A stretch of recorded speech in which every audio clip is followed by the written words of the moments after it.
Inilapit sa publiko ang iba't ibang serbisyo ng pamahalaan sa Bagong Pilipinas Serbisyo Fair na ginanap sa isang paaralan sa Baguio City. Kabilang sa serbisyo ang job fair para sa mga magtatapos na senior high school. Karagdagang detalye mula kay PIA-BSU intern Melissa Narciso. Mas pinalapit at pinabilis ang oportunidad para sa publiko sa pagbubukas ng Bagong Pilipinas Serbisyo Fair 2026 na ginanap dito sa Lucban Integrated School noong March 25, 2026. Inorganisahan ito ng Department of Labor and Employment at Department of Education. Ang inisyatibong ito ay nagsisilbing one-stop shop na naglalayong bigyan ng gabay at sapat na kaalaman ang mga mag-aaral tungkol sa kanilang mga posibleng landas pagkatapos ng pag-aaral. Today marks a meaningful gathering united by a shared purpose to bring the heart of government services closer to our people in a manner that is efficient, orderly, and accessible to all.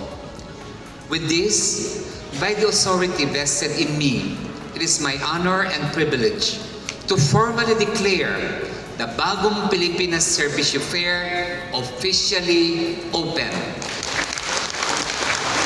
Mabuhay ang Bagong Pilipinas! Mabuhay ang sambayanang Pilipino!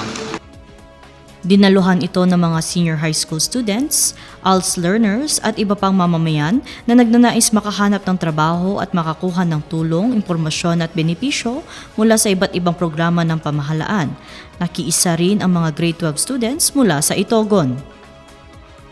Makatulong kanya may daytoy nga estudyante by giving us the opportunity to work syempre no summer tapno adati income lat nga ma-generate mi habang nakabakasyon kami before kami ag-enter ulit the college.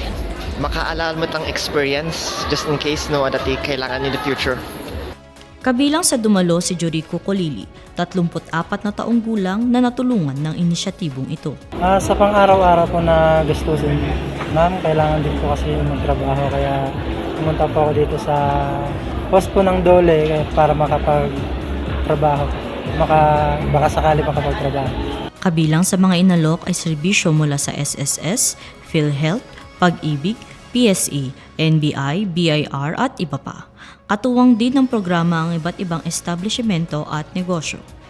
Inaasahan na sa pamamagitan ng ganitong inisyatibo, mas mapapalakas ang ugnayan ng pamahalaan at komunidad habang patuloy na binubuksan ang mas maraming pagkakataon para sa publiko. Ito si PIA-BSU intern Melissa Narciso para sa PIA News Cordillera.